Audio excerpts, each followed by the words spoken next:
तस्स भगवतो अरहतो सम्मा संबुद्धस्स।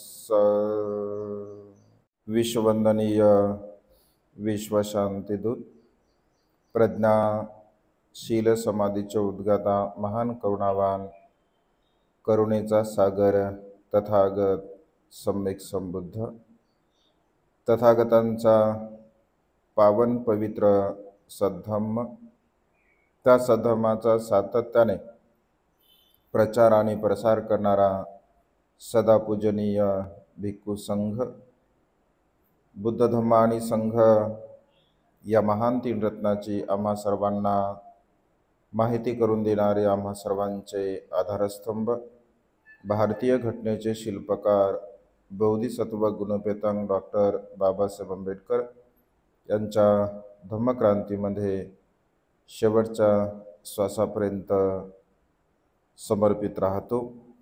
आज या मंगलमय प्रसंगी वर्षावासाच्या पवित्र अशा कालखंडामध्ये उपस्थित सर्व श्रद्धासंपन्न उपासक उपासिका, त्याचप्रमाणे प्युरिटी ऑफ माइंड या यूट्यूब चॅनलच्या द्वारा धम्मदेशना श्रवण करून अनंत आणि असीम असं पुण्य संपादन करणारे सर्वच श्रद्धासंपन्न उपासक उपासिका, आपणा सर्वांच्या प्रती अनंत अनंत मंगलकामना मंगलमैत्री भावना व्यक्त करतो व तुम्हा सर्वांच्या हितासाठी सुखासाठी आणि कल्याणासाठी तथागतांच्या श्रेष्ठ धम्मदेशनेला प्रारंभ करतो।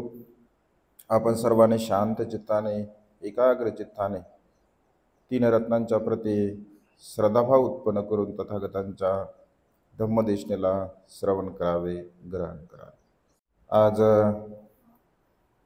या मंगलमय प्रसंगी विशेष रूपाने आज उपोषण शील आहे आणि या उपोषण दिनाच्या निमित्ताने आज आपण उपोषणशील बऱ्याच माता भगिनींनी श्रवण केलं। ऑनलाईन सुद्धा अनेक उपासक सकाळी जॉईन होते, जवळपास 200 सव्वा 200 लोकांनी ऑनलाईन शील सुद्धा ग्रहण केलं।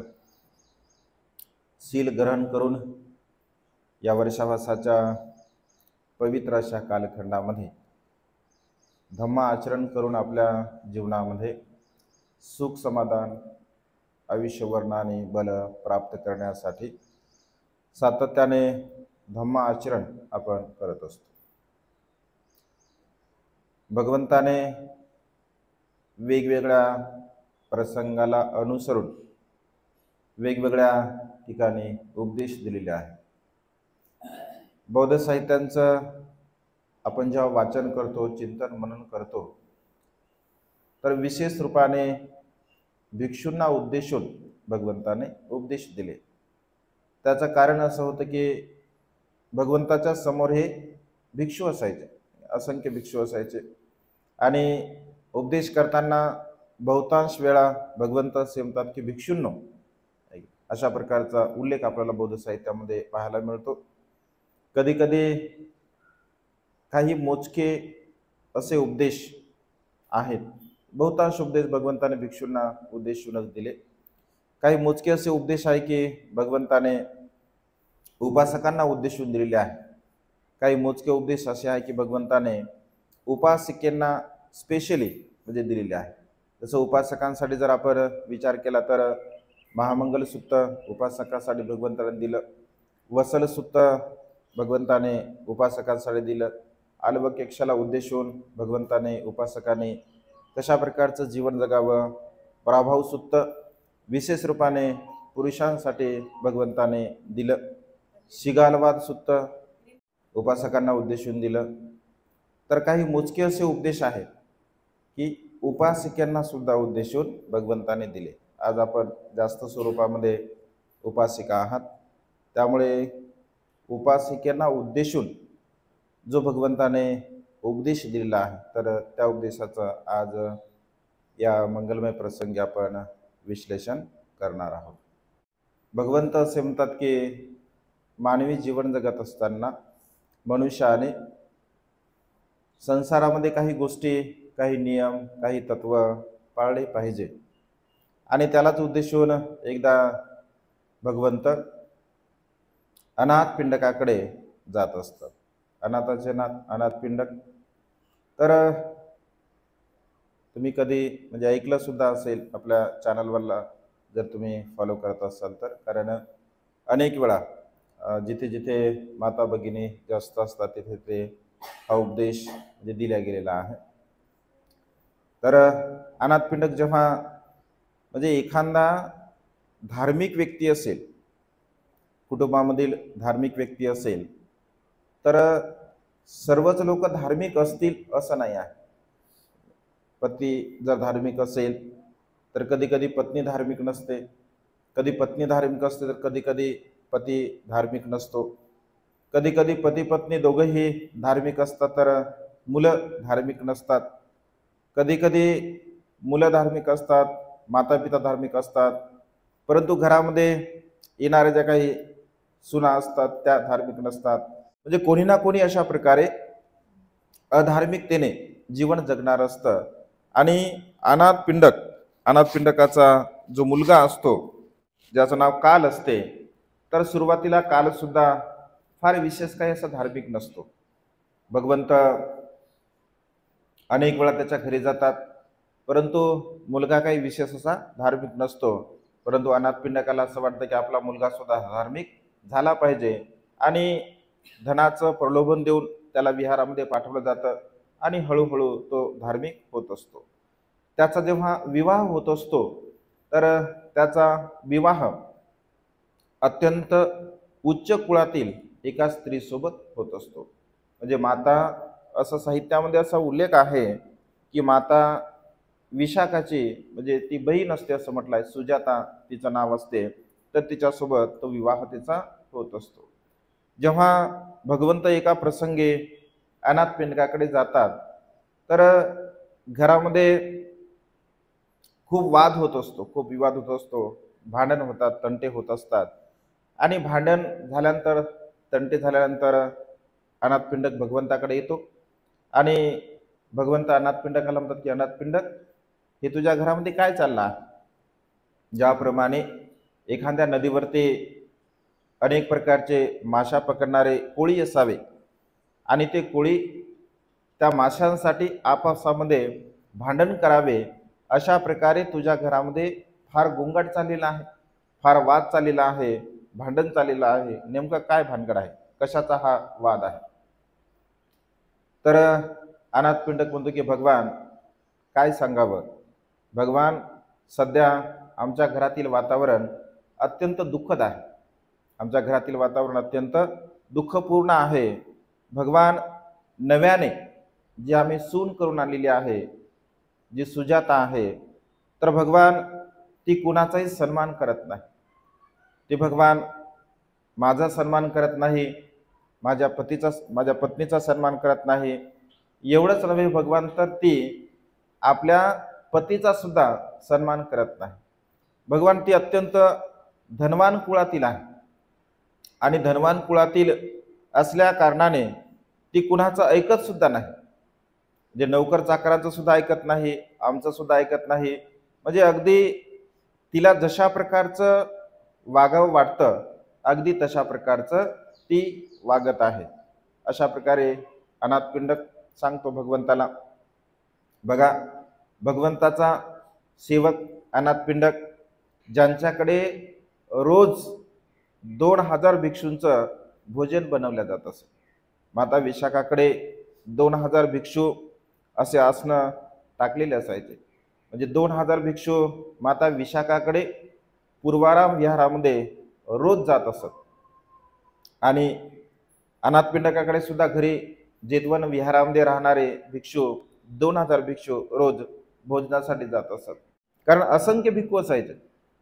श्रावस्तीमध्ये हजारो भिक्षू तेव्हा त्या काळामध्ये राहत होते. पूर्वाराम विहारामध्ये सुद्धा हजारो भिक्षू. कारण श्रावस्ती त्या काळामध्ये फार विशाल शहर होतं, फार मोठं शहर होतं. असं म्हटलं की 7 कोटी लोकसंख्या असणारं ते शहर होतं. सावत्ती म्हणजे जिथे सर्व काही मिळतं, सर्व काही जे काही आवश्यक आहे संसारामध्ये जीवन जगत असताना तिथे सर्व काही मिळत होतं, अशा प्रकारे ती सावत्ती होती. म्हणजे सर्व काही मिळणारं जर ठिकाण कोणतं असेल तर ते म्हणजे श्रावस्ती होतं. आणि अशा प्रकारे भगवंत जेव्हा त्याच्याकडे जातात तर अनाथपिंडक एवढा धार्मिक, एवढा श्रद्धावान, एवढा शीलवान, गुणवान, धनवान सुद्धा होता. तर तो म्हणतो की भगवान मी सध्या खूप दुःखी आहे.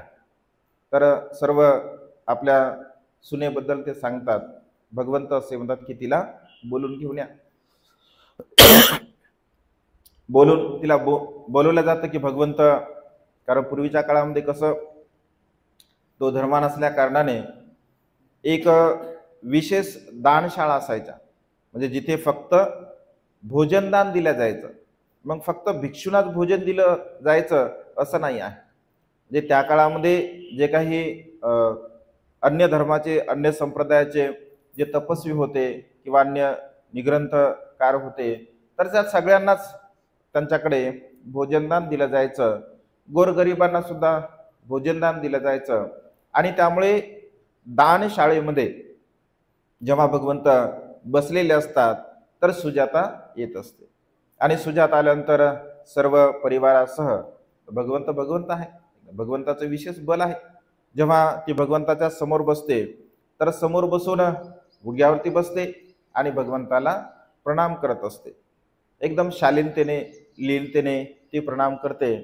तर ती प्रणाम करत असताना अनाथपिंडक भगवंताला उद्देशून म्हणतात की भगवान ही जशी दिसते ना, प्रणाम करत असते, वंदन करत असते भगवंताला एकदम नम्रतेने, भगवान ही जशी दिसते ना भगवान शालीन नम्र, ही बिलकुलच अशी नाही आहे. भगवान ही एवढी भांडकुदळ स्त्री आहे, एवढी भांडखोर स्त्री आहे, भगवानीच्या याच्या वागण्यावरती तुम्ही बिलकुल जाऊ नका. ही जशी दिसते तशी बिलकुलच नाही आहे.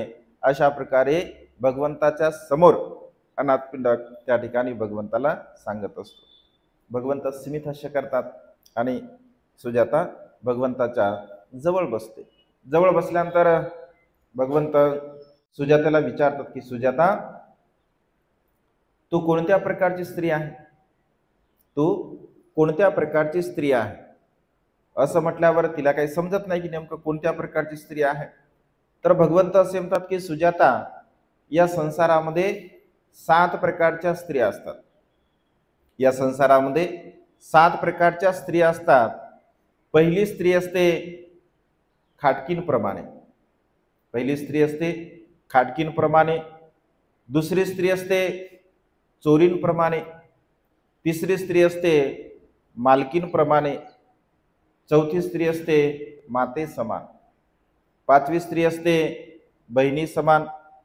6वी स्त्री असते मैत्रिणी समान. आणि 7वी स्त्री असते दासी समान. तू कोणत्या प्रकारची आहे? तू कोणत्या प्रकारची स्त्री आहे?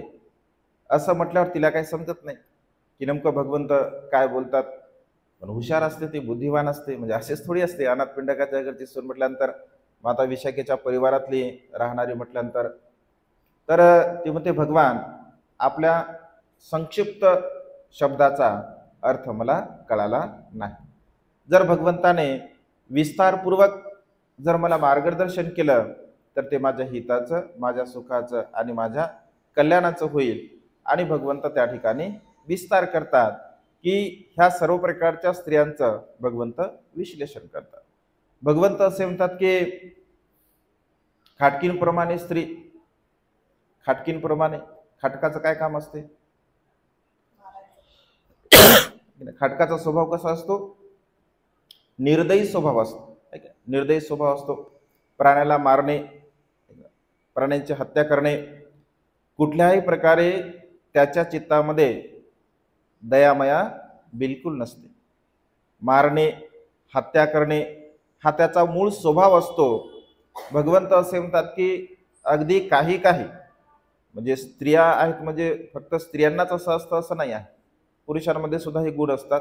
पण विशेष भगवंताने स्त्रीला उद्देशून म्हटलं आहे. ती भांडकुदळ असते, ती वाद करणारी असते, ती विवाद करणारी असते, ती कुणाचं ऐकणारी नसते. ना आपल्या पतीचं कधी ऐकते, ना आपल्या सासऱ्यांचं कधी ऐकते. म्हणजे आपल्या परिवारामध्ये राहणारे जे लोक आहेत तर कोणाचंही ती ऐकत नाही. ती स्वतःला जशा प्रकारचं वाटेल तशा प्रकारचं ती जीवन जगत असते. आणि त्यामुळे घरामध्ये कुठल्याही प्रकारे शांतता राहत नाही. कारण वाद होत असेल, विवाद होत असेल, भांडण होत असेल, तंटा होत असेल किंवा एकमेकांसोबत व्यवहार तशा प्रकारचा होत असेल तर त्या घरामध्ये सुख शांती नांदेल का? त्या घरामध्ये समाधान नांदेल का? बिलकुलच नाही आहे. कारण विशाखेला उपदेश देताना भगवंत काय म्हणतात, जसं तिचे पिता सांगतात की विशाखा, आपल्या घरातील अग्नी बाहेर गेला नाही पाहिजे आणि घरातील अग्नी बाहेर नेला नाही पाहिजे. अग्नी म्हणजे काय? घरातील अग्नी कोणता आहे? तर आपल्या घरामध्ये असणारे जे काय वाद असतात, विवाद असतात, भांडण असतात, तंटे असतात, तर इतरांपर्यंत ते गेले नाही पाहिजे. किंवा आपल्या घरच्या लोकांबद्दल जर कोणी काही बोलत असेल तर तेही आपण घरामध्ये डायरेक्टली आणलं नाही पाहिजे. म्हणजे वाद विवाद, भांडण, तंटा या सर्व प्रकारच्या गोष्टीला भगवंताने अग्नी असं म्हटलं आहे. आणि अशा प्रकारचा व्यवहार म्हणजे दुःखपूर्ण स्थिती परिवारामध्ये कधी असते? भगवंत असे म्हणतात की घरामध्ये राहणारे व्यक्ती जर प्रत्येक व्यक्ती आपापलं कर्तव्य जर व्यवस्थितपणे पार पाडत असेल तर त्या घरामध्ये कधीही वाद होत नाही, विवाद होत नाही, भांडण होत नाही, तंटा होत नाही. मग प्रत्येक व्यक्ती आपले कर्तव्य म्हणजे काय? पत्नीचे कर्तव्य असतील तर तिने पूर्ण जर केले असतील, पतीचे कर्तव्य असतील तिने पूर्ण केले असतील, पत्नीचे कर्तव्य, पतीचे कर्तव्य, मुलांचे जे काही कर्तव्य असतील ते मुलाने पूर्ण केले असतील, मुलीचे कर्तव्य असतील तर त्यांनी ते पूर्ण केले असतील, सासऱ्यांचे जे कर्तव्य असतील तर त्यांनी ते पूर्ण केले असतील. म्हणजे घरामध्ये जीवन जगणारे सर्व परिवारातील सदस्य, प्रत्येक व्यक्ती जर प्रत्येक व्यक्तींचं कर्तव्य अगदी व्यवस्थितपणे जर पार पाडेल तर त्या घरामध्ये कोणत्याही प्रकारचा वाद विवाद, भांडण, तंटा होत नाही. कारण घर म्हटल्यानंतर व्यवहारामध्ये असं आपण म्हणत असतो की घरामध्ये असल्यानंतर भांड्याला भांड लागतच असते, वादविवाद होतच असतो, भांडण तंटा होतच असते. परंतु भगवंत असे म्हणतात की अशा प्रकारे कायमस्वरूपी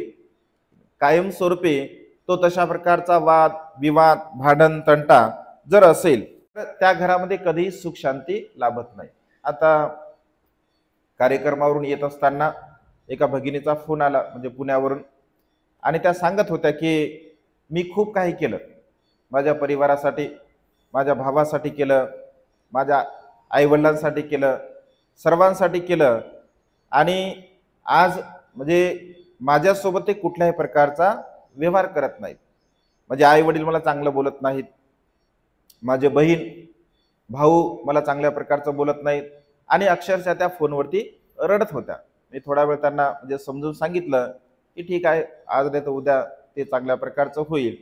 म्हणजे संसारामध्ये एवढं दुःख आहे, म्हणजे नात्या संबंधामध्ये, भाऊ बहिणीमध्ये किंवा माता पित्यांमध्ये, म्हणजे एकमेकांना न समजून घेतल्यामुळे स्वार्थी प्रवृत्ती असल्या कारणाने आपला स्वार्थ पूर्ण झाला की त्या ठिकाणी ते कर्तव्य पूर्ण झालं, किंवा कोणाकडून काही फायदा होत असेल तो फायदा पूर्ण करून घेतला की मनुष्य एकमेकांच्या प्रती जी मित्रत्वाची भावना आहे, आपुलकीची भावना आहे किंवा जिव्हाळ्याची भावना आहे, तर त्या भावनेला मनुष्य धारण करत नाही. आणि त्यामुळे संसारामध्ये दुःख आहे, प्रत्येक मनुष्य दुःखी आहे. एकमेकांच्या प्रती आदर सत्कार किंवा एकमेकांच्या प्रती गौरवाची जी भावना असते तर ती गौरवाची भावना एकमेकांच्या चित्तामध्ये नसल्या कारणाने मनुष्याला दुःख होत असते असं भगवंतांनी म्हटलं आहे. आणि त्यामुळे पहिल्या अंगाने जर स्त्री जीवन जगत असेल, म्हणजे भांडण करत असेल, वाद करत असेल, विवाद करत असेल, कधी कधी लोक म्हणतात बघा, कधी कधी या परिवारामध्ये एवढी सुख शांती होते, एवढा परिवार चांगला होता, पण ही नवीन बाई घरामध्ये आली, म्हणजे सुनाला उद्देशून म्हणतात, ही नवीन बाई घरामध्ये आली का या घरामध्ये वाद सुरू झाला, भांडण सुरू झाला, तंटे सुरू झाला. म्हणजे अशा प्रकारचे लोक म्हणतात. आणि व्यवहारामध्ये अनेक उदाहरण सुद्धा आम्ही पाहतो. कधी कधी लोक सांगतात आम्हाला, आणि कधी कधी आम्हाला सुद्धा प्रश्न पडतो की नेमकं असं काय औषध असते, है की नाही? लग्न झालं समजा नवीन नवीन, तर लग्नाच्या पूर्वी माता पित्यांचा खूप सन्मान होतो, आई वडिलांचा सन्मान केला जातो, घरच्या लोकांचा सन्मान केला जातो. आणि लग्न झालं समजा 2 महिने 6 महिने वर्ष झालं की वर्षभरामध्ये मात्र त्यांच्यामध्ये वादविवाद होत असतात. वर्षभरामध्ये भांडण होतात, तंटे होतात, वाद होतात, विवाद होतात. तर अशा प्रकारे परिवारामध्ये ही भावना असल्या कारणाने त्या ठिकाणी दुःख स्थिती निर्माण होत असते. आणि त्यामुळे भगवंत असे म्हणतात की पहिल्या प्रकारचा जो स्त्रीचा प्रकार आहे, ज्याला खाटकींप्रमाणे व्यवहार असं म्हटलं आहे, एक प्रकारे भगवंत तिला समजावून सांगतात. दुसऱ्या प्रकारे सांगताना भगवंत असे म्हणतात की चोरी नसते, चोरी म्हणजे चोराप्रमाणे तिचं जीवन जगत असते, चोराप्रमाणे ती व्यवहार करते, चोराप्रमाणे ती व्यवहार करते, आणि चोराप्रमाणे तिचं वागणं असते, चोराप्रमाणे तिचं बोलणं असते, चोराप्रमाणे तिचा व्यवहार असतो.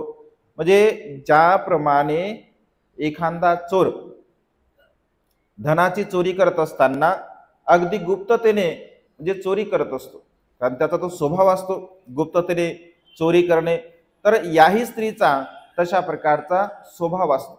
अनेक लोकांचा तसा स्वभाव असतो. एकदा एका मातेनं भगिनीने मला विचारलं, भंतेजी म्हणे, आता चोरीचं सांगत असतो नेहमी प्रवचनामध्ये, कारण चोरी महत्वपूर्ण शील आहे, चोरी करू नये. आपल्याला जे दिलं नाही ते आपण घेऊ नये, ज्याच्यावर आपला अधिकार नाही आहे तर ते आपण घेऊ नये. असं सांगताना त्यांनी मला एकदा प्रश्न केला, भंतेजी म्हणत, चोरी समजून घ्या, आता भिशी टाकली म्हणत, भिशी टाकून बाहेर, त्यांनी प्रश्न केला मला, भंतेजी म्हणे भिशी टाकली म्हणे, तर आता भिशीला काही पैसे देत नाहीत म्हणे, यांना काही माहीत नाही म्हणे, म्हणजे त्यांच्या मिस्टरांना माहीत नाही म्हणे, आणि त्यांच्या खिशामध्ये पैसे किती असतात, म्हणजे सत्य घटना आहे की नाही, म्हणजे त्यांच्या खिशामध्ये पैसे किती असतात हे काय त्यांना माहीत नाही म्हणे, आणि त्यांना मागले तर काय ते देत नाहीत म्हणे. तर मी काय करते म्हणे, हळूच काढून घेते, मला जेवढे पाहिजे तेवढे, आणि त्यामध्ये मी भिशी टाकले म्हणे. म्हणजे त्यांनी हे प्रकरण यासाठी सांगलं का भिशीचा जो पैसा होता, म्हणजे काय 1-1.5 लाख रुपये असे हळूहळू त्यांनी जमा केले, आणि एका व्यक्तीला त्यांनी उसने दिले. तर उसने दिले तर हे त्यांच्या मिस्टरांना काही माहीत नाही, आणि ते जेव्हा पैसे उसने दिले तर त्यांनी काय त्यांना वापस दिले नाही.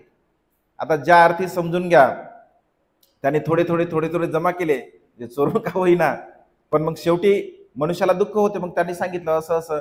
मग मी म्हटलं एवढे पैसे कुठून आले तुमच्याकडे, तर मग त्यांनी हा किस्सा मला सांगितला. तर मग भंतेजी माझी चोरी झाली का म्हणे. म्हणलं चोरी झाली का, म्हणजे चोरीच केली तुम्ही, चोरी झाली का म्हणण्याचा काय प्रश्न आहे, नाही ते तर माझ्या पतीचेच होते म्हणे, म्हणजे त्याचा माझ्यावर पण अधिकार आहे. म्हणलं तुमचा अधिकार आहे, ठीक आहे ना, तुमचा अधिकार आहे, तुमचे पती आहेत, साहजिकच आहे, त्यांची असणारी सगळी संपत्ती हा तुमचा अधिकार आहे, परंतु तुम्ही त्या अधिकाराने घेतलेच नाही ते.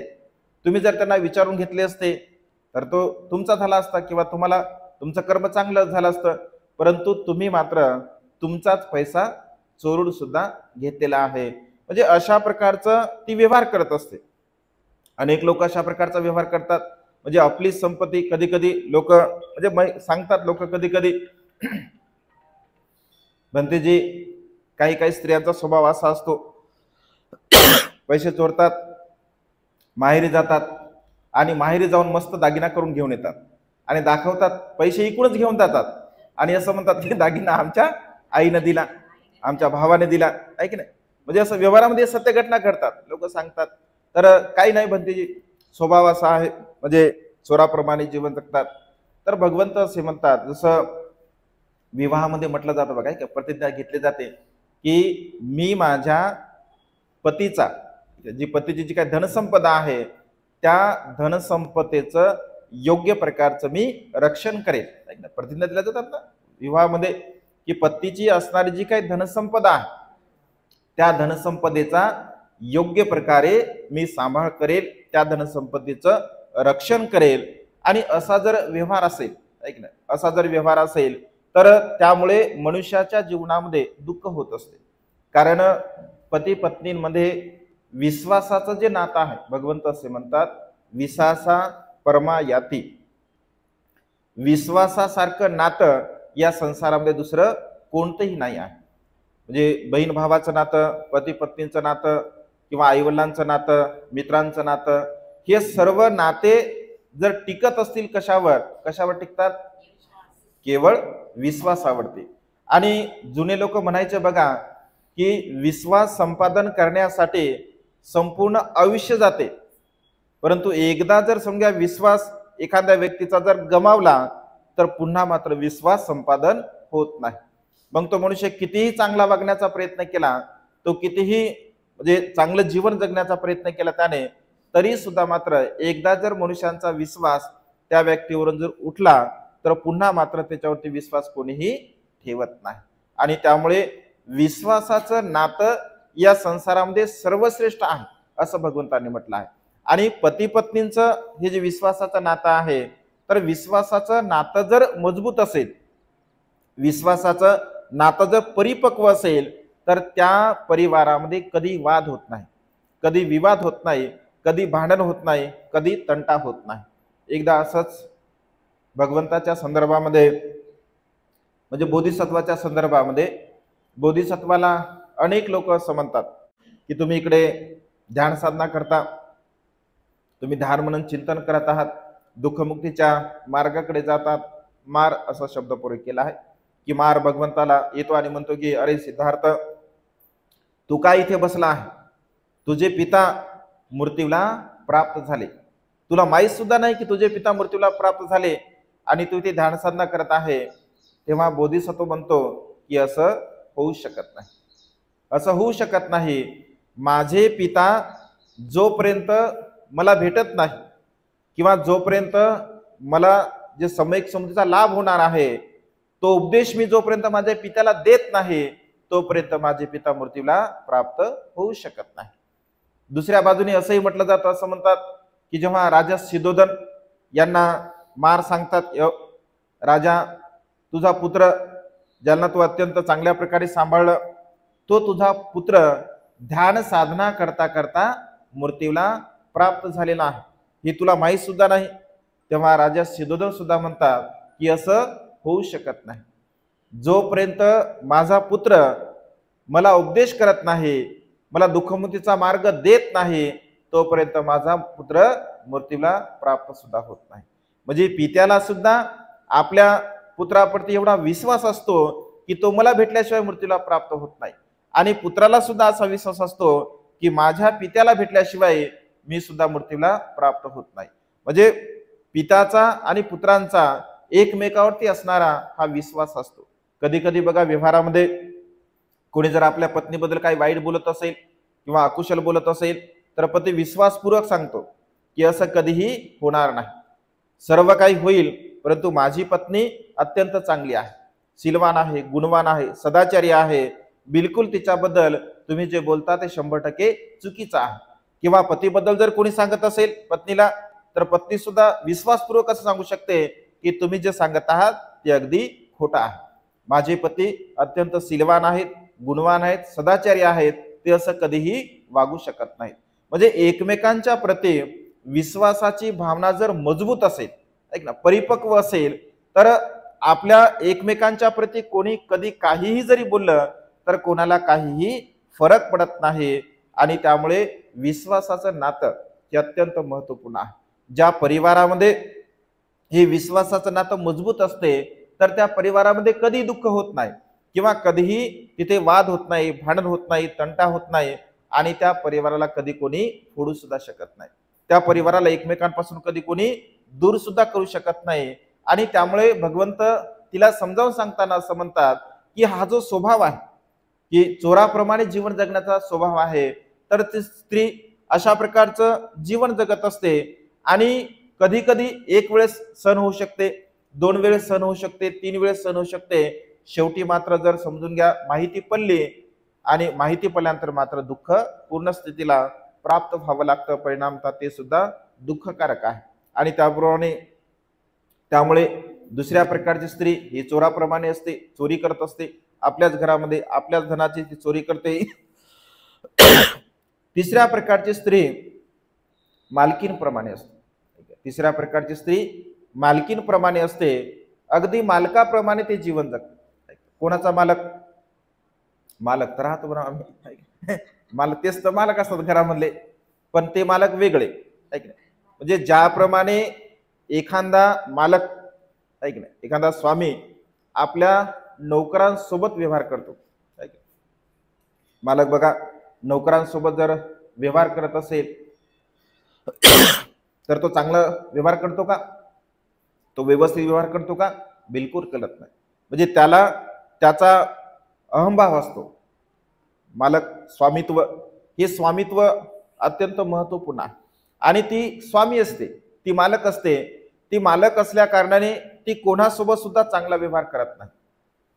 आपल्या पतीला काम सांगत असेल, आपल्या नातेवाईकांना काम सांगत असेल, आपल्या वडीलधाऱ्या लोकांना सुद्धा ती काम सांगत असेल, म्हणजे काम सांगताना भगवंत असे म्हणतात की विनयशीलता ही आपल्या जीवनामध्ये असणं अत्यंत महत्वपूर्ण आहे.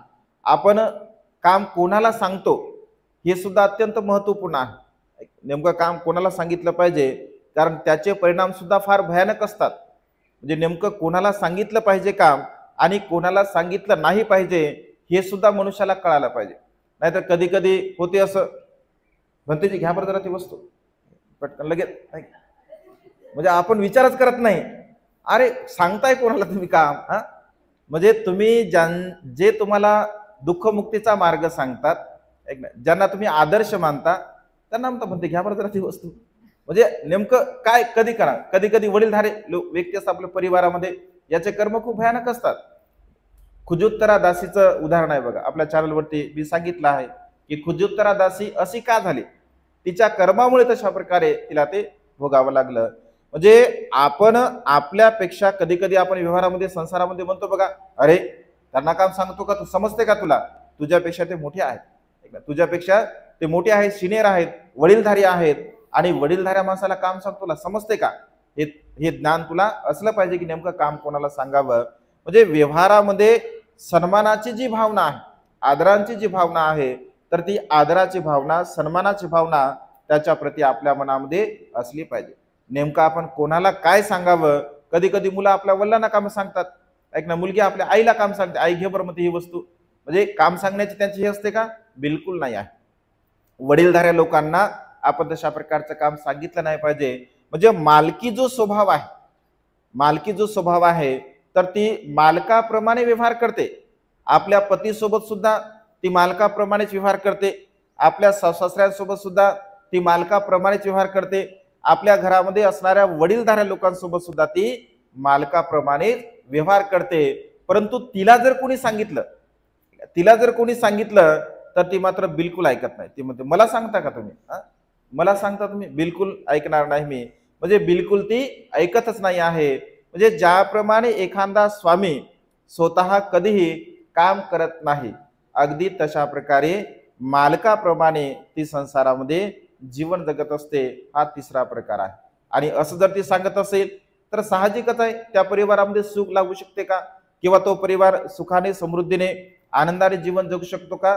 जगू शकत नाही. आणि त्यामुळे प्रत्येकाचा सन्मान परिवारामध्ये, भगवंत असे म्हणतात की प्रत्येक व्यक्तींचा सन्मान तुम्हाला करता आला पाहिजे. प्रत्येकांचा सन्मान आपण जर केला असेल तर तशा प्रकारे सुख आणि दुःख आपल्याला प्राप्त होत असते. नाहीतर आपण केवळ मालकी हक्क जर गाजवत असेल किंवा मालकी हक्कच आपण दाखवत असेल, आमच्या भंतीचे एक नेहमी उदाहरण सांगतात बघा, मालकी हक्क. एकदा एक परिवार असते आणि परिवारामध्ये काही लोक हट्टी असतात, काही लोकांचा स्वभाव असा असतो की मालकी प्रदर्शन करण्याचा स्वभाव असतो. आणि एका परिवारामध्ये दोन पती पत्नी असतात, मुलं असतात. नेहमी उदाहरण आमच्या बंधूजी सांगतात. तर भोजन वगैरे करतात आणि भोजन केल्यानंतर टीव्ही पाहतात. टीव्ही पाहता पाहता झोपी जातात. झोपी गेल्यानंतर जो घराचा दरवाजा असतो, तो घराचा दरवाजा उघडाच असतो, घराचा दरवाजा. मग पत्नी सांगते आपल्या मुलीला, बाई जरा दरवाजा बंद कर म्हणते. ती म्हणते मी नाही करत, म्हणते मी उठत नाही. मुलगा म्हणते, मुलाला म्हणतात दरवाजा लाव म्हणते जरा दरवाजा, उठ. मुलगा म्हणते मी पण उठत नाही म्हणते. मग मग कोण राहतात? मग राहते पतिराज. ती पतीला सांगते उठा म्हणते जरा दरवाजा लावून. पती आता एरवी जर समजा ऐकणारा असेल, कधी कधी अहंभाव मनामध्ये उत्पन्न होते. ते म्हणते मला सांगायले का दरवाजा लाव तू? मी लावत नाही दरवाजा, तूच लाव. ती म्हणते मग असं आहे का? मी एवढे कामं करते म्हणते, एवढं सगळं करते म्हणते, तुम्ही लावत नाही ना, चला मी लावत नाही दरवाजा.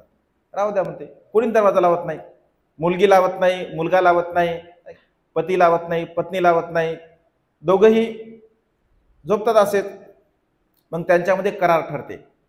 करार ते म्हणतात की आपल्यामध्ये जे अगोदर बोलल, आपल्यामध्ये जे अगोदर बोलेल तो आता दरवाजा लावेल. सगळे शांत राहतात. म्हणजे जसे काय जन्मजात मुके, कोणीच कोणाला बोलत नाही, एकदम शांत राहतात. आता लेकरं असतात लहान लहान, ते झोपी जातात. हे दोघं जण एकमेकांकडे पाहतात टकटक की नेमकं कोण कोणाला बोलते. आता तेवढ्यामध्ये काय होतं की बराच वेळ होते, लोक झोपतात. लोकांना वाटतं मग दरवाजा का म्हणजे उघडा ठेवला. लोक असे पाहतात तर दोघे जण हे जागीच दिसतात. त्यांना वाटतं जागीच आहे, टीव्ही पाहत आहेत असं वाटतं. तेवढ्यामध्ये कुत्रं येते घरामध्ये. कुत्रं येते घरामध्ये, दरवाजा उघडाच होता, येणार झालं कुत्रं, आहे की नाही? कुत्रं येते. ते दोघेही त्या कुत्र्याकडे पाहतात पण बोलत नाहीत. त्याला हाड म्हणत नाहीत, त्याला हाकलत नाहीत. का हाकलत नाहीत? बोललं तर दरवाजा लावा लागते. कुत्रे येते त्यांच्याकडे पाहते, दोघांकडे सरळ किचन मध्ये घुसते.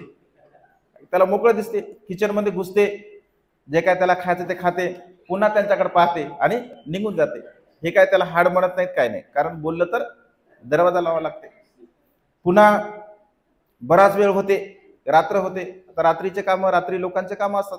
काही लोकांचे चोर येतात रात्री घरामध्ये, त्या गावामध्ये चोर येतात. ते पाहतात अर या घराचा दरवाजा उघडा दिसत आहे, आणि एक जण जाऊन पाहतो अर हे जागीच दिसत आहेत असं म्हणते. हे तर एकमेकांकडे पाहतात.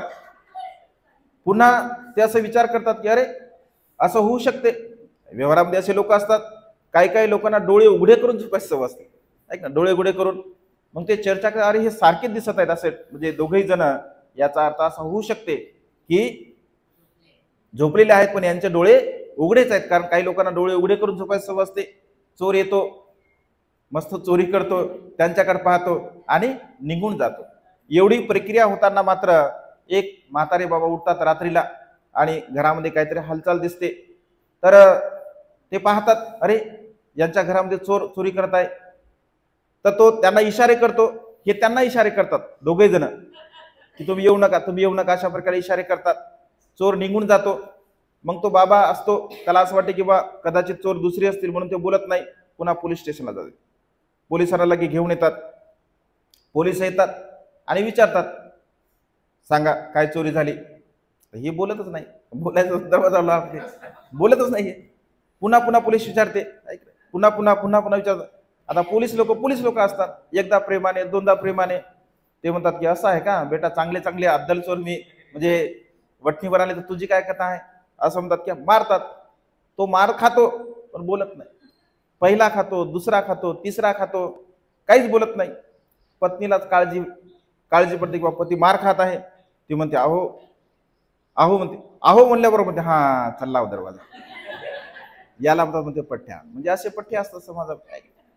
म्हणजे पठ्ठ्याच्या घरचं कुत्र्यानं पीठही खाल्लं, पठ्ठ्याच्या घरी चोरी झाली, तरी स्वतःला हा पठ्ठ्या समजतो.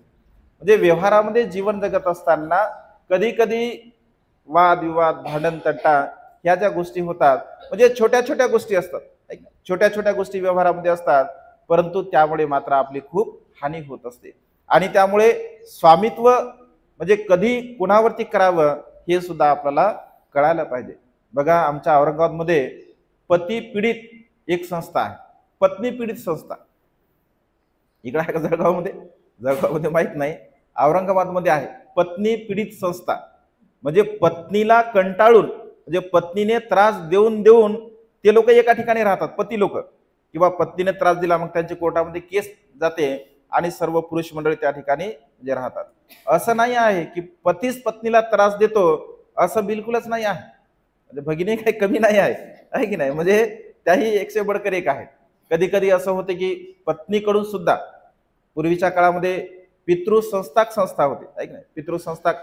आता जसं पती पुरुष प्रधान संस्कृती आहे, तर पूर्वीच्या काळामध्ये स्त्री प्रधान संस्कृती होती, आज जी परिस्थिती आहे तर असंही होतं कधी कधी, परंतु ना पत्नीने पतीला त्रास द्यावा किंवा पतीने पत्नीला त्रास द्यावा, कारण व्यवहारामध्ये भगवंत असे म्हणतात की आपण जर प्रेमाने, जिव्हाळ्याने, आपुलकीने जर जीवन जगण्याचा प्रयत्न केला, स्वामित्व एकमेकांच्या प्रती जर आपण गाजवण्याचा न प्रयत्न करता मैत्रीपूर्ण जर आपण व्यवहार केला तर संसारामध्ये कधीही दुःख उत्पन्न होत नाही.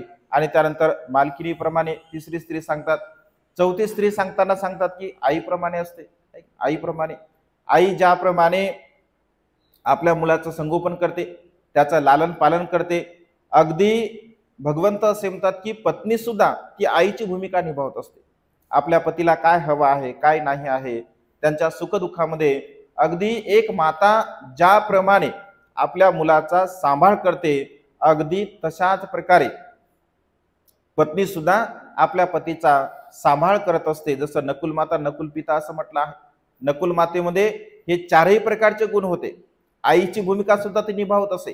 त्यानंतर भगवंत असे म्हणतात की जशी मैत्रिणीची भूमिका, एखादी मैत्रिणीप्रमाणे स्त्री असते, पत्नी असते, म्हणजे ज्याप्रमाणे सुखदुःखामध्ये आपला मित्र आपल्या मनातील, मैत्रीण आपल्या मनातील जे काही भाव असतात, ज्या गोष्टी असतात त्या सांगत असतात. अगदी पत्नी सुद्धा किंवा पती सुद्धा आपल्याला आपल्या मनामध्ये जे जे विचार उत्पन्न होतात, जे जे काही आपल्याला सांगायचं असते ते सर्वच्या सर्व एकमेकांना शेअर करतात. एकमेकांना सगळ्या गोष्टी सांगतात, सुखाच्या गोष्टी सांगतात, दुःखाच्या गोष्टी सांगतात. आणि त्यामुळे होतं काय की संसारामध्ये एकमेकांच्या प्रती सन्मानाची भावना राहते, आदराची भावना राहते. आणि एकमेकांना सर्व गोष्टी विचारून केल्यामुळे आपण घेतलेले जे निर्णय असतात, जर चांगले निर्णय घेतले असतील तर त्याचे परिणाम चांगले असतात. चुकीचा निर्णय जरी असेल तरी तिथे पश्चाताप होण्याची काळजी नसते किंवा पश्चाताप करण्याची वेळ नसते, कारण विचारपूर्वक ते कार्य केलेलं असते. आणि त्यामुळे कुठल्याही प्रकारचं कार्य विचारपूर्वक त्या ठिकाणी केलं जातं, एकमेकांना विचारलं जातं. कधी कधी असं होते की पत्नीला काही विचारल्या जात नाही किंवा पतीला सुद्धा कधी कधी काही विचारल्या जात नाही, म्हणजे मनाने सर्व काही गोष्टी केल्या जातात. आणि मनाने सर्व काही गोष्टी केल्या असल्यामुळे मग तिथे एखादा दुःखद प्रसंग असेल तर पत्नीला वाटते की जाऊ द्या, मला काय विचारलं का तुम्ही. आपण कधी कधी म्हणतात मग मला काय विचारलं का तुम्ही, मी काय सांगू तुम्हाला, त्याच्यावरती सांगू शकत नाही मी, कारण तुम्ही जर मला विचारलं असतं तर मी तुम्हाला सांगितलं असतं, तुम्ही काय मला विचारलंच नाही. आणि त्यामुळे कोणत्याही प्रकारचं कार्य करत असताना त्या कार्याच्या संदर्भामध्ये जर आपण विचार करून, विचारपूर्वक त्यावरती चिंतन मनन करून जर ते कार्य केलं तर त्याचा लाभ आपल्या जीवनामध्ये आपल्याला खूप चांगल्या प्रकारचा होत असतो. आणि कधी कधी पत्नी मग मित्राप्रमाणे सुद्धा व्यवहार करत असते. त्यानंतर सहावी पत्नी बहिणीप्रमाणे व्यवहार करते. बहीण आपल्या भावाला जशा प्रकारे सांभाळते, अगदी तशाच प्रकारे पत्नी सुद्धा आपल्या पतीचा सांभाळ करत असते. तिच्या सुखामध्ये, तिच्या दुःखामध्ये तिला काय पाहिजे, काय हवं आहे, सुख दुःख कशामध्ये आहे, त्याच्या इच्छा आकांक्षा कशा आहेत, या सर्व प्रकारे ती जाणते, समजून घेते. अगदी भावाला जशा प्रकारचा जीव लावते एक बहीण, अगदी तशाच प्रकारे पत्नी सुद्धा आपल्या पतीला जीव लावत असते. म्हणजे ते खूप चांगल्या प्रकारे त्याच्यासोबत व्यवहार करते. आणि सातव्या प्रकारची स्त्री आहे दासीप्रमाणे. आता दासी भगवंताने जे सांगितलं आहे तर दास्यत्व म्हणजे गुलाम असा भाव नाही तिथे, किंवा त्याचा तशा प्रकारचा अर्थ सुद्धा नाही आहे. तर भगवंत असे म्हणतात की ती स्त्री कुशल असली पाहिजे. म्हणजे ज्याप्रमाणे एखादा दास काय करतो, आपल्या मालकांच्या अगोदर उठतो, आपल्या मालकांच्या नंतर झोपतो, आपल्या मालकांना काय हवं आहे, काय पाहिजे आहे, काय केलं पाहिजे, हे सर्व तो जाणतो. अगदी स्त्रीमध्ये सुद्धा ती कुशलता असली पाहिजे. जसं भगवंत सांगताना असे म्हणतात की स्त्रीने सुखपूर्वक भोजन केलं पाहिजे, सुखपूर्वक बसलं पाहिजे आणि सुखपूर्वक झोपलं पाहिजे. ह्या तीन गोष्टी स्त्रीमध्ये असल्या पाहिजे. सुखपूर्वक बसणे, सुखपूर्वक भोजन करणे आणि सुखपूर्वक झोपणे. मग सुखपूर्वक बसणे म्हणजे काय, तर जिथे आपण बसतो, जर समजून घ्या आपण एखाद्या ठिकाणी बसलो तर तिथून आपल्याला कोणीही उठवलं नाही पाहिजे. कधी कधी असं होते की अशा ठिकाणी आपण बसतो की समोरचे लोक आले की लगेच आपल्याला उठून जावं लागतं. पूर्वीच्या काळात तशी परिस्थिती होती, आज काय तशी परिस्थिती नाही आहे. कारण जिथे पूर्वीच्या काळामध्ये बघा बैठक रूम असायची, त्या बैठक रूम मध्ये जे काही बाहेरचे लोक आले किंवा चर्चा वार्तालाप करायचा असेल तर तिथे ते बसत असत. आणि तिथे जर आपण बसलो तर मग उठून आपल्याला आतमध्ये जावं लागत असायचं. त्यामुळे आपण बसल्यानंतर आपल्याला कोणी उठवलं नाही पाहिजे, त्याला सुखपूर्वक बसणे असं म्हटलं आहे.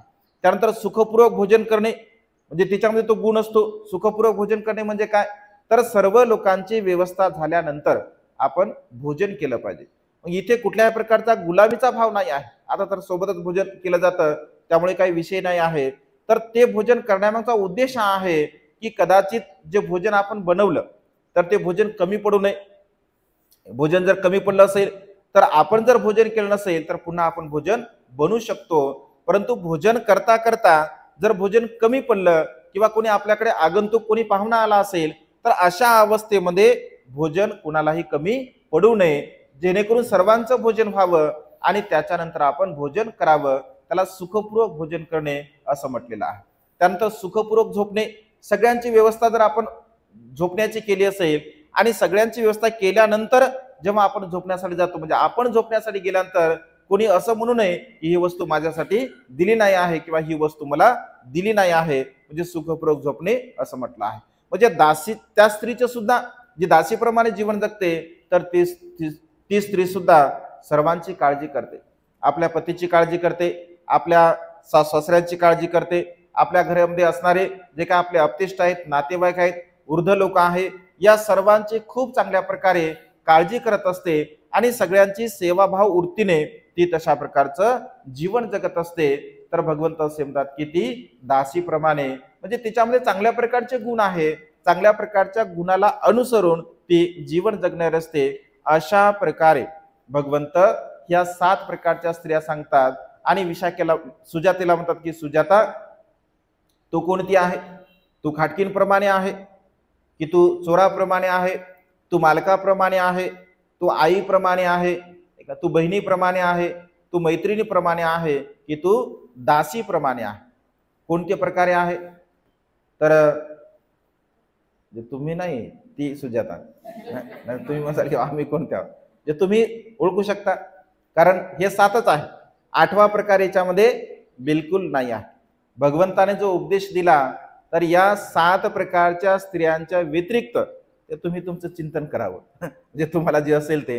परंतु शेवटी भगवंत शेवटी हुशार असते, बुद्धिवान असते. ती म्हणते भगवान आजपासून मी दासीप्रमाणे बनण्याचा प्रयत्न करेल. भगवान आजपासून मी दासी बनेल. भगवान आजपासून मी आई बनण्याचा प्रयत्न करेल. भगवान आजपासून मी बहीण बनण्याचा प्रयत्न करेल. भगवान आजपासून मी मैत्रीण बनण्याचा प्रयत्न करेल. भगवंत असे म्हणतात दासीप्रमाणे आपण बनावं, आपण आईप्रमाणे बनावं, आपण बहिणीप्रमाणे बनावं, आपण मैत्रिणीप्रमाणे बनावं. परंतु वरील जे 3 आहेत खाटकाप्रमाणे, चोरींप्रमाणे आणि मालकींप्रमाणे या 3ही प्रकारच्या स्त्री मात्र आपण बनू नये. भगवंत असे म्हणतात की असं जर बनलं असेल तर त्या परिवारामध्ये कधीही कोणत्याही प्रकारचं सुख समाधान लाभू शकत नाही. तिथे ना मैत्रीपूर्ण व्यवहार असतो, तिथे ना जिव्हाळ्याचं नातं असतं, तिथे कोणत्याही प्रकारचं योग्य नातेसंबंध राहू शकत नाहीत, तिथे सुखपूर्वक मनुष्य मात्र जीवन जगू शकत नाहीत. अशा प्रकारे भगवंत सुजातेला त्या ठिकाणी उपदेश करत असतात. म्हणजे 7 प्रकारच्या स्त्रिया भगवंताने त्याही काळामध्ये सांगितल्या, आजही त्या प्रकारच्या आहे आणि भविष्यामध्ये सुद्धा तोच प्रकार राहणार आहे. कारण भगवंताचा धम्म हा सदा सर्व काळ समान रूपाने या संसारामध्ये राहत असतो. 2600 वर्षापूर्वी भगवंताने जे तत्व सांगितलं, जो सिद्धांत सांगितला, तोच सिद्धांत तेच तत्व आजही जशाच्या तसं या संसारामध्ये लागू पडते. भगवंताच्या तत्वज्ञानामध्ये ना जोडण्याची काही गरज असते ना त्यातून कमी करण्याची गरज असते. चिरन तिठंतु सद्धम, सदा सर्व काळ समान रूपाने फळ भगवंताच्या सद्धमामध्ये दिल्या जातं आणि त्यामुळे तो सिद्धांत तेव्हाही लागू पडत होता, तो सिद्धांत आजही लागू पडतो आणि तो सिद्धांत उद्या सुद्धा लागू पडणार आहे. आणि त्यामुळे सदा सर्व काळ भगवंताच्या तत्वज्ञानाला आपण जाणावं, आपण समजून घ्यावं आणि त्यानुसार जीवन जगण्याचा आपण प्रयत्न करावा. माते समान आपण बनण्याचा प्रयत्न केला पाहिजे, बहिणी समान आपण बनण्याचा प्रयत्न केला पाहिजे, मैत्रिणी समान आपण बनण्याचा प्रयत्न केला पाहिजे आणि दासी समान आपण बनण्याचा प्रयत्न केला पाहिजे. या 4 प्रकारच्या भूमिकेमध्ये जर एखादी स्त्री, एखादी भगिनी जर जीवन जगत असेल तर कधीही तिच्या जीवनामध्ये दुःख उत्पन्न होऊ शकत नाही.